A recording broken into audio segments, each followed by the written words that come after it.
niños. Y ustedes allá nos complementan afianzando lo que ellos lleven. Bueno, bendiciones, y ahora invitamos a nuestra hermana Lucely Beltrán, que ya nos trae lo más maravilloso, el banquete espiritual en esta mañana. El Señor ha querido que sea ella en este espacio. Bueno, mi hermanita solicita luz, ella necesita luz para ver mejor, a ver qué nos apoya con la luz acá. Bueno, vamos a orar por ella, extiendan su manito allá. Amado Dios, te damos gracias, Señor, por tu hija Lucely Beltrán, Señor. Sé tú con ella, Padre, guiándola con tu Santo Espíritu en todo momento. Que seas tú, Señor, hablando por ella en esta mañana. Gracias, Padre, por esta enseñanza que nos han mandado en este día. Que sea para la gloria y honra para ti, y sea edificante para ponerla en práctica, Señor. Ayúdanos cada día, Señor, a seguirte y a alabarte. Amén y amén.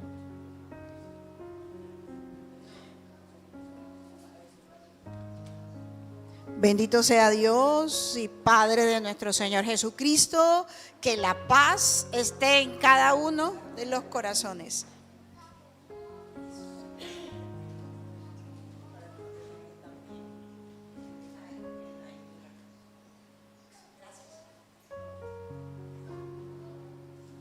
Que la paz de Dios, que sobrepasa todo entendimiento, esté en cada uno de los corazones.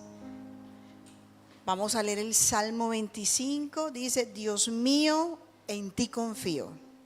Señor, a ti entrego mi alma. Dios mío, en ti confío. Por eso nunca seré humillado y mis enemigos nunca me vencerán.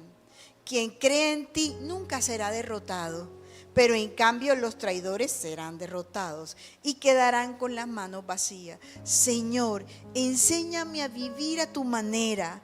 Muéstrame el camino que tú seguirías.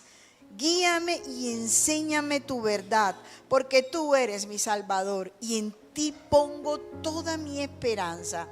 Señor, recuerda siempre ser bueno y misericordioso conmigo, como lo has sido siempre. Olvida, Señor, los pecados que cometí en mi juventud, cuando fui un rebelde. Muéstrame tu bondad, recuérdame con fiel amor. El Señor es bueno y justo, por eso les enseña a los pecadores el camino correcto. Él guía a los humildes por el buen camino, les enseñará a vivir a su manera. El Señor muestra siempre su fiel amor y lealtad, quienes siguen su pacto y sus testimonios. Gracias, Señor, porque tú siempre eres bueno. Y hoy vamos a hablar, ya nuestros hermanos se nos adelantaron, la ansiedad en la esperanza.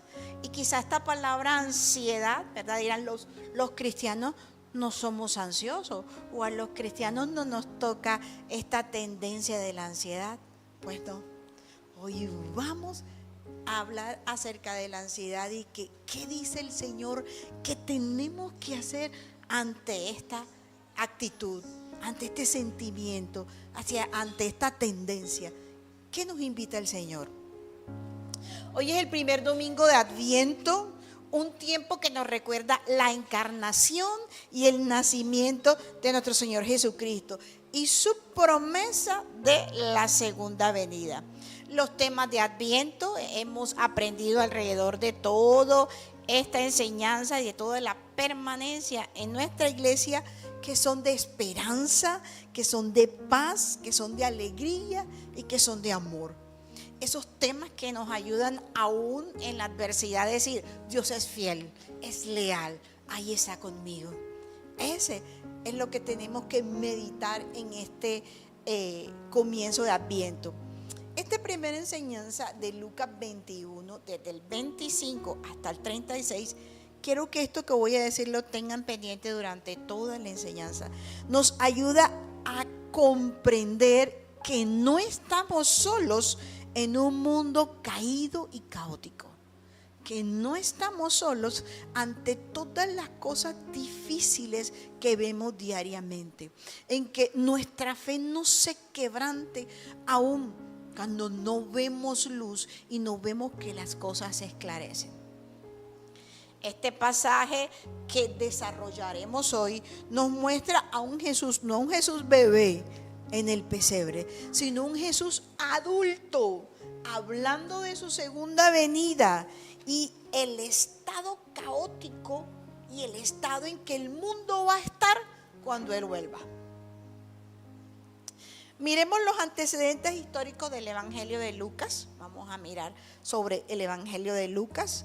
Lucas es el único de los escritores de los evangelios que se identifica meramente como gentil. Era un gentil, no era un judío. Y eso lo podemos encontrar en casa, pueden buscar Colosenses 4:14, cuando Pablo habla, Lucas, el médico tan estimado. Miren, era un médico, era gentil. ¿Y para quién va esta carta de Lucas? Para esa audiencia gentil, para esa audiencia que no conoció la ley, para esa audiencia que no estaba bajo el pacto mesiánico, y también incluye a alguien, a Teófilo. Teófilo era un funcionario romano. Quiero que vayamos a Lucas 1. Lucas 1, el versículo 1. Me ayuda. Lucas 1. Estamos trabajando con PDT. Lucas 1. 1:1. Y ahí miramos exactamente cuando él habla acerca de Teófilo. Dice: muchos ya han intentado contar la historia de los eventos que se cumplieron entre nosotros. Escribieron lo que aprendimos de aquello, que desde el principio vieron lo que sucedió y servían a Dios anunciando a otros mensajes. Yo mismo, excelentísimo Teófilo, he investigado todo cuidadosamente de principio a fin y decidí escribírtelo en orden para que tengas la certeza de lo que te han enseñado de Jesús es verdad. Entonces, esta carta del Evangelio de Lucas va hacia los gentiles y hacia ese funcionario romano llamado Teófilo, gentil, que está en la conversión, que está en proceso de aprender de quién es Jesús.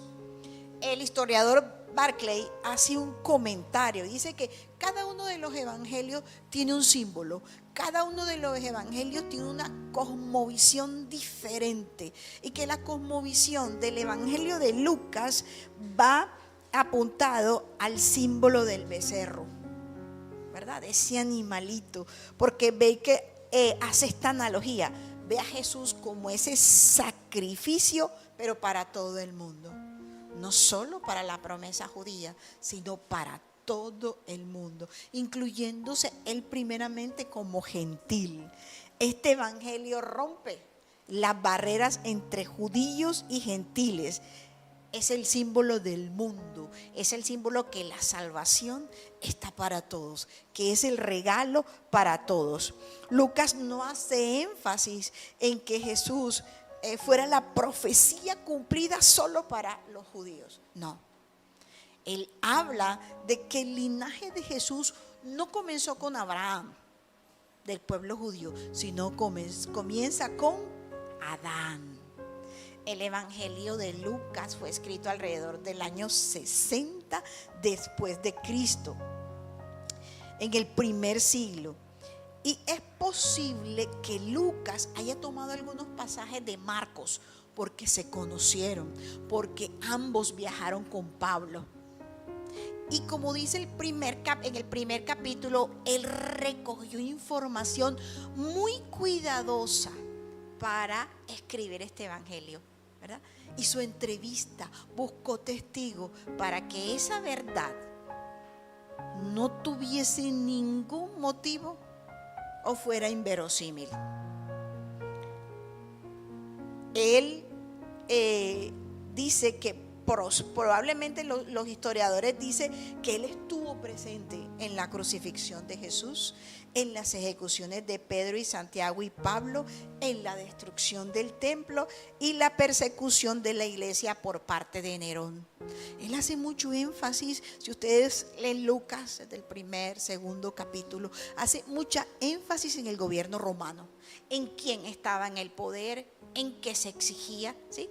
Nos ubicaba en un contexto histórico en todo lo que fue el poderío romano. Conllevó a Lucas a presentar un evangelio y la obra salvadora de Jesús sin importar lo que la vida nos depare. Y aquí quiero que nos detengamos. Lucas muestra un evangelio claro, un evangelio lleno de consulta, un evangelio lleno de investigación, un evangelio veraz, sin importar lo que le esté pasando. Miró todas las cosas que pasaron y a pesar de eso decidió escribir el evangelio, decidió proclamarlo. El pasaje que leeremos nos habla de la buena noticia, de la segunda venida de Cristo, pero primero nos habla sobre un mundo en desorden. ¿Sí? Qué paradoja. Primero nos habla de un desorden, de un caos, y después nos dice, pero tranquilos, porque la salvación ha llegado. Y este pasaje está lleno de paradojas, está lleno de unas cosas caóticas, pero hay salvación. Entonces, miremos, acuérdense de que Jesús lo presentan en un pesebre. La paradoja es que es el Salvador del mundo, 100% hombre, 100% Dios. Y murió, ¿verdad? Y la muerte para nosotros aún es algo muy doloroso, pero esa muerte trajo vida y vida en abundancia. Entonces hoy vamos a ver muchas paradojas que Lucas nos coloca para entender lo que es la verdad, para entender lo que es el evangelio, para entender que sin importar lo que la vida nos depare, la verdad está por encima de todo y la predicación de su palabra. Entonces en Lucas 21 vamos a comenzar. Vimos un antecedente histórico, vimos cómo estaba en ese momento, quién era Lucas, cómo estaba en ese momento el Imperio Romano. Vamos a Lucas 21. Lucas 21, dice el versículo 25, pasarán cosas fuera de lo común con el sol, la luna y las estrellas, que servirán como señales. En la tierra la gente estará confusa y afligida por el fuerte rugido de la marea. ¿En qué se parece eso? El mismo Señor Jesucristo está hablando, no está hablando como un bebé, sino como un adulto. Y para nosotros poder entender eso, ahorita vamos a los otros versículos anteriores. Está hablando de algo fuera de lo común, de algo que nos sorprende, de algo que nos coloca ansiosos, de algo que nos inquieta. Porque es inquietante cuando escuchas, pasarán cosas fuera de lo común. Igual que hoy pasan cosas fuera de lo común y tú te inquietas. Y tú dices, ¿y dónde está Dios? Y tú dices, ¿y por qué? ¿Por qué pudo pasar eso? ¿Por qué pasó? ¿Por qué no? Dios no intervino. Ahorita vamos a mirar. Pasarán cosas fuera de lo común con el sol, la luna y las estrellas, que servirán como señales. Recuérdese que el capítulo 21 antes habla de las señales cuando venga el fin. Él está evocando eso y lo trae al versículo 25. Para entender, Jesús le dice a sus oyentes que habrá sufrimiento, que habrá caos, ¿cierto? Pero en el versículo 26, la gente tendrá tanto miedo que se desmayará por lo que pasa en el mundo, pues aún los astros temblarán. Y el Señor sigue hablando de cosas fuera de lo común, de cosas que no nos los imaginamos, de cosas que dan ansiedad, de cosas que nos confunden, de cosas que parece que fuesen imposibles si las tomamos literal. ¿Cierto? Habla de que vamos a sufrir. Pero en el 27 dice que después de ver ese sufrimiento, después de ese caos que Él muestra cuando vendrá, y que si nosotros lo pasamos a nuestra vida, ese caos que pasamos, esos desiertos que cruzamos, esa incertidumbre que tenemos a veces, esa ansiedad de querer hacer las cosas a nuestra manera y de querer que el tiempo sea nuestro y de querer que las cosas salgan como uno quiere y de querer que no me va a alcanzar el tiempo, que no va a ser posible. El Señor dice, en esa ansiedad está mi esperanza. Dice, entonces, después de ese caos natural, atmosférico del cual habla el Señor y que será señales de su venida, dice, entonces la gente verá al Hijo del Hombre que vendrá en una nube con poder y gran gloria. Entonces el Señor dice, el sufrimiento y el consuelo parecen opuestos, ¿cierto? Parece todo ese caos, pero cálmense. Ustedes verán al Hijo del Hombre en gloria.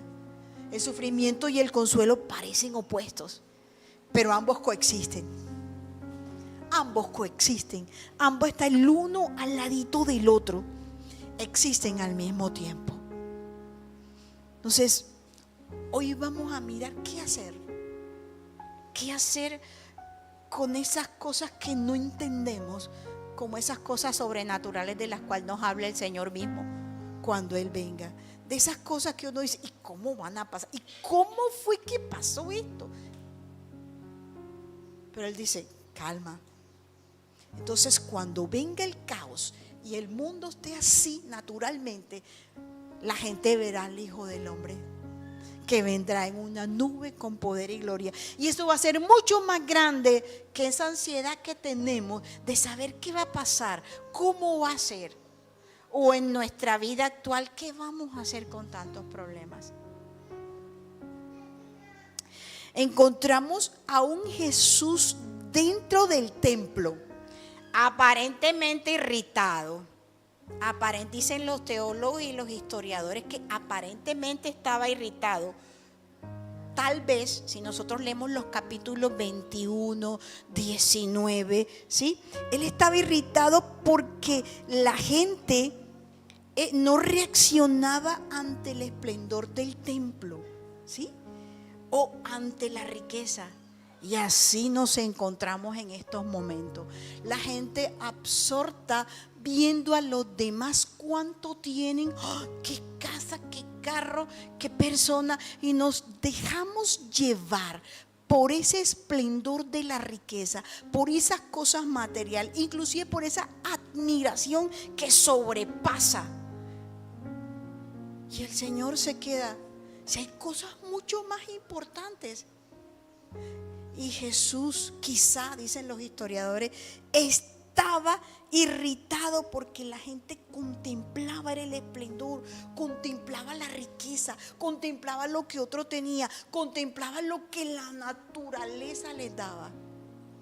¿Y dónde estaba la verdad? ¿Y dónde estaba Jesús? ¿Y dónde estaba la palabra? ¿Y dónde estaba la esperanza? Y es por eso que hoy la enseñanza se titula La ansiedad de la esperanza. Estamos ansiosos porque no hemos conseguido lo que queremos. Estamos ansiosos porque tenemos muchas dificultades, porque no hay plática.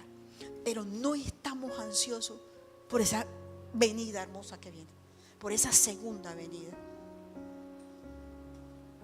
Él dice, pero si la gloria del Señor, en el versículo 25 dice, pero no se preocupen, vendré en poder y gloria. Yo le digo a mis hermanos, no se preocupen, Dios está ahí y está en poder y gloria. Y el Señor quizá estaba irritado por eso.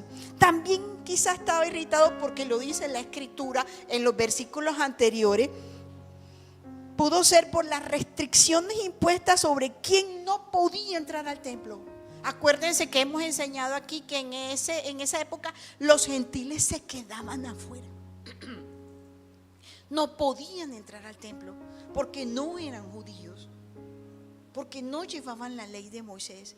Y ellos se quedaban allá afuera y no podían escuchar la palabra de Dios. Él estaba irritado porque la gente estaba pendiente de lo material, porque la gente estaba pendiente de la ley, porque la gente no le permitía al otro escuchar la verdad. Jesús aprovecha esta oportunidad para decirle que todo lo que estaban mirando y les asombraba iba a pasar. Pero su palabra no. Y hoy se lo digo a todos y lo dice la Escritura para todos. No te asombres por la riqueza, no te asombres por el conocimiento alto del otro, no te asombres por esa casa tan hermosa, no te asombres porque el otro puede hacer cosas. Dale la prioridad a Dios.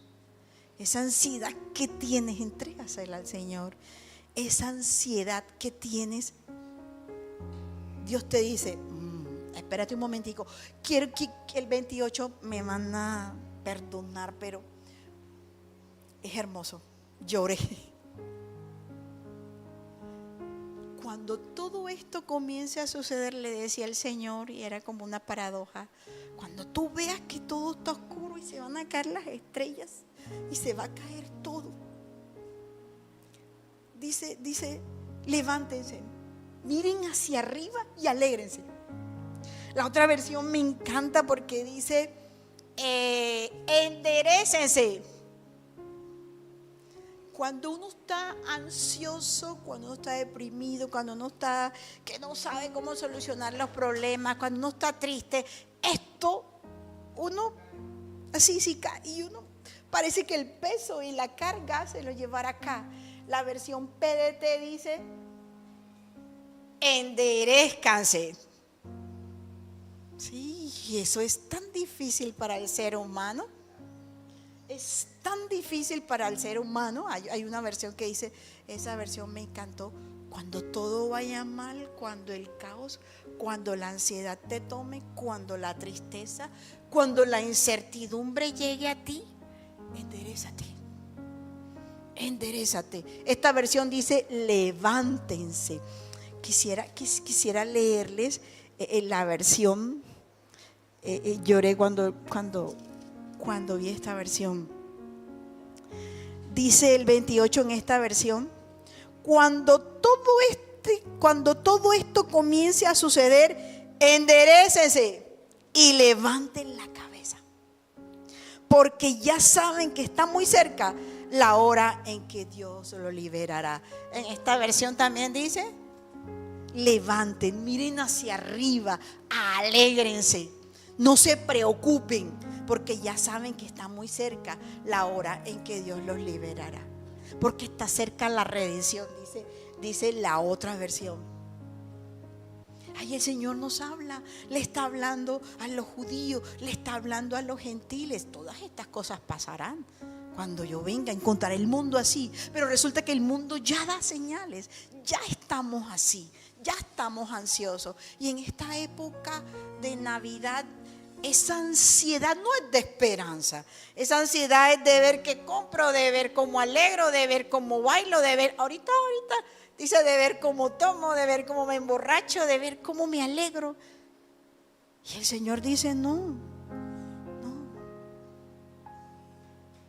La Navidad se hizo para dar libertad, para dar salvación, para dar adoración a ese Dios. Entonces el 28 dice, entonces el 27, verán al Hijo del Hombre que vendrá en una nube con poder y gran gloria. Cuando todo esto comience a suceder, enderécense y levanten la cabeza, mis hermanos. Enderécense y levanten la cabeza. Sí, erguíos porque tú estás solo, porque ante esa ansiedad que tú tienes, esa depresión, esa tristeza, ahí voy a estar yo, ahí va a estar mi redención, ahí está mi salvación. Pero el Señor decía todas estas palabras porque quería dar a entender a todo el que lo estaba escuchando de que lo que estaban haciendo y lo que estaban pensando no era lo adecuado. En eso no consistían las buenas nuevas. Y les comento que la ansiedad es común. No es porque tú seas cristiano o no, no te vas a sentir ansioso.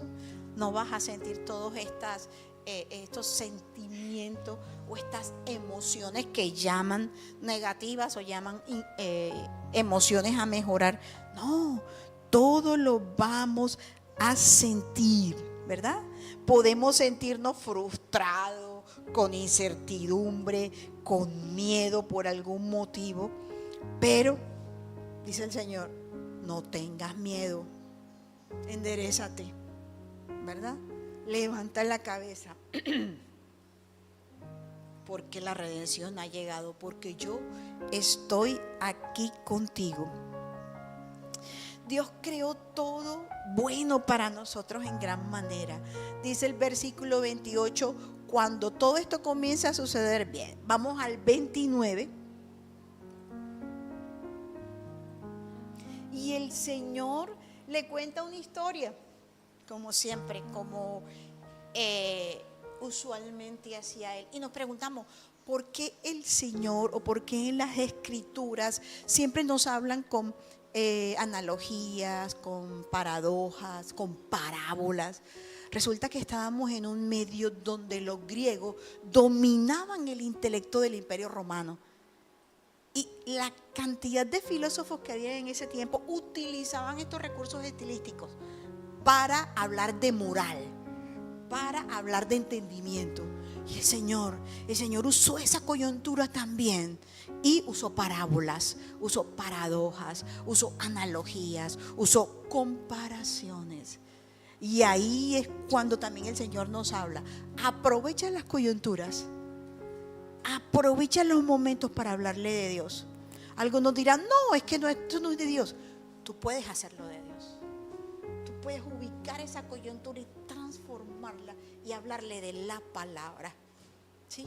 Generalmente tildamos todo y apuntamos todo y no miramos que ese momento desagradable, ese momento incómodo, ese momento que no queremos vivir, es digno del Señor para poder utilizar la paz que Él nos da y buscar las estrategias para que las cosas salgan de acuerdo a la voluntad del Señor.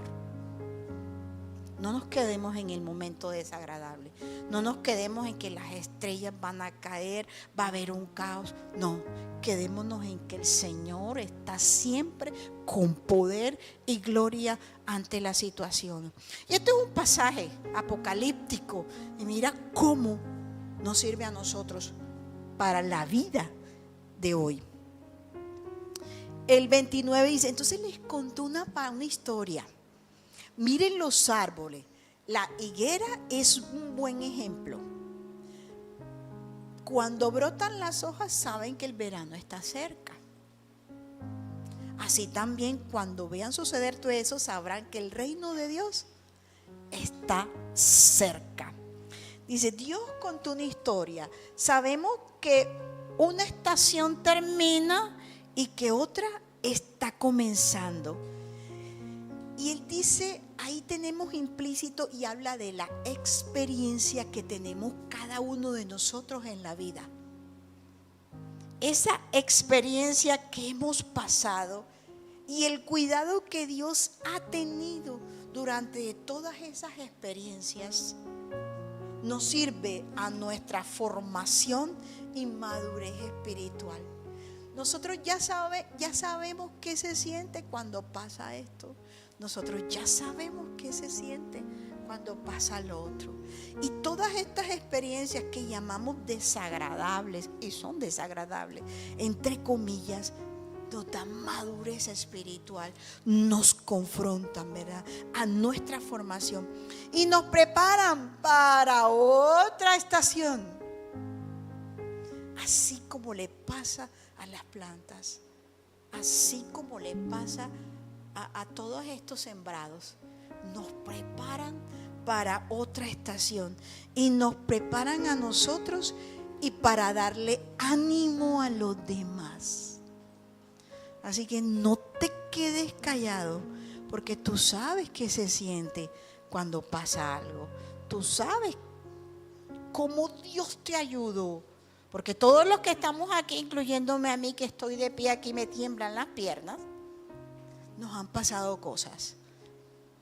Hemos pasado de primaveras a inviernos, a veranos, a otoños.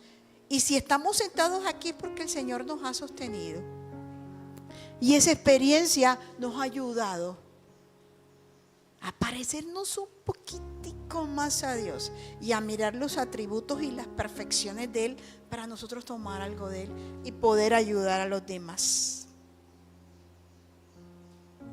Qué bueno que nos hayamos roto, porque la reparación viene después de la ruptura. Qué bueno que nos hayamos quebrado paticas, deditos, que nos haya pasado esto y nos haya tocado enderezarnos, porque la ruptura viene después, la reparación viene después de la ruptura. Pero Jesús dice, enderézate, ¿verdad? Y cuesta enderezarte, cuesta levantar la cabeza, cuesta mirar a los ojos, cuesta sonreír, pero el Señor dice, yo estoy contigo, no te preocupes, hazlo. Vamos al 32, al 33. Les digo la verdad, cuando todo esto ocurra, todavía estará viviendo gente de esta época. Y es verdad, ¿no estamos aquí? ¿Cuándo fue? ¿Hace cuánto no fue escrito eso? Y aún es veraz para cada uno de nosotros que estamos aquí. El 33 dice, el cielo y la tierra no durarán para siempre, pero mi palabra sí.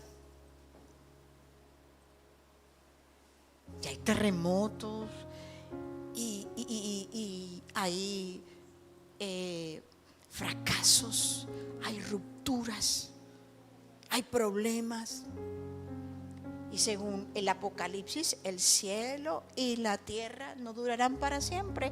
Habrá cielos nuevos y tierra nueva, pero su palabra no pasará. Sufriremos, otra vez nos levantaremos. Y vendrán otros, y nos moriremos nosotros, y vendrá otra generación, porque hemos visto generaciones morir, pero la palabra no ha muerto. La palabra se sigue predicando cada vez más. Inclusive en nuestra iglesia tradicional me he quedado un poco, me he alegrado y me he quedado viendo las maravillas del Señor, cómo el sacerdote hace exégesis, cómo el sacerdote explica la palabra de Dios, cómo el sacerdote se sitúa históricamente con lo que pasó y lo lleva a la vida diaria. Pasarán las generaciones y nos moriremos, pero su palabra no. El 34, tengan cuidado, no pasen el tiempo tomándose, eso le hablaba ahorita, y emborrachándose. No se dejen arrastrar por las preocupaciones de la vida o no podrán pensar claramente, porque el fin va a llegar. Miren lo hermoso que es eso. La palabra me habló primero a mí. Mientras yo estaba preparando eso, estaba así. Tenía muchas cosas encima. Igual todos ustedes. Un término de año muy caótico, muy difícil. Niños perdiendo el año, mamitas llorando, uno queriendo resolver los problemas. El Señor le dice, no, levántate. Para todos hay oportunidad. Y el Señor dice que mientras llegan esos tiempos y mientras estemos aquí, tengan cuidado. No pasen el tiempo tomando y emborrachándose. No dejen que sus penas, no dejen que su incertidumbre, que sus problemas lo lleven a hacer cosas que no van a dar ningún resultado, sino que van a empeorar la situación. No llenen esos vacíos, esas ansiedades con licor y emborrachándose, y mucho menos comiendo tampoco. glotonería. Hay muchas versiones. Yo vi varias y hay algunas que son como más, son más claras para nosotros. No se dejen arrastrar por las preocupaciones de la vida o no podrán pensar claramente. Sí, llega un momento en que nos tenemos que sentar y decir, hacer una pausa y decir, bueno, esto se lo dejamos a Dios, porque nosotros, incluyendo la persona que le está hablando, quiere solucionar todas las cosas. No, la generación pasará, pero su palabra está ahí. El nacimiento de Jesús es la revelación de Dios de un nuevo orden mundial que no depende del poder, que no depende de los privilegios, que no depende de la autoridad humana fuera de Cristo. Fuera de Cristo. El orden del mundo que nos trae Dios no tiene nada que ver. No tiene nada que ver con lo que el Señor nos está mostrando. ¿Me ayudas, Jorge? Vamos a Lucas 6, del 27 al 37. Óigame, y ese nacimiento, como le estamos hablando de las paradojas, trae consigo la muerte. Ese nacimiento, ese bebé, ese pesebre que la escritura está escrito cómo fue y todo. Está implícito esa salvación, está implícita esa muerte, ¿verdad? Y la aceptamos esa muerte. Si no aceptamos esa muerte, entonces no habrá salvación para cada uno de nosotros. Miren lo que dice el Señor. Miren el orden del Señor, el orden de Dios, que para nosotros es difícil, que no se parece al orden nuestro. Pero yo les digo a ustedes que me escuchan, ustedes, amen a sus enemigos, ese es el orden del Señor. Hagan el bien a los que los odian, bendigan a los que los maldicen y oren por los que los maltratan. Si alguien te pega en una mejilla, ofrécele la otra. Si alguien te quita la capa, deja que también tome tu camisa. A todo el que te pida algo, dáselo. Si alguien toma de ti lo que no es suyo, no le pidas que te lo devuelva. Traten a los demás como les gustaría que lo trataran a ustedes. Si ustedes solo aman a los que los aman, ¿qué gracia tiene? Hasta los pecadores aman a aquellos que los aman. Si hacen el bien solo a aquellos que le hacen el bien, ¿qué gracia tiene si los pecadores hacen lo mismo? Si solo prestan para recibir algo a cambio, ¿qué gracia tiene? Hasta los pecadores se prestan unos a otros para recibir unos de otros. Más bien, amen a sus enemigos y háganle el bien. Presten sin esperar nada a cambio, así tendrán una gran recompensa y serán hijos del Altísimo, porque Dios es bueno aún con los desagradecidos y los pecadores. Me hizo llorar eso. Dios es bueno aún con los desagradecidos y los pecadores. Y nosotros no queremos mirar a los pecadores, óigame, ni siquiera regalarle la palabra, ni siquiera regalarle un abrazo, ni siquiera decirles que tienen salvación, que está ahí, que la deben recibir. No, y todavía me falta 36. Sean compasivos como sus padres compasivos.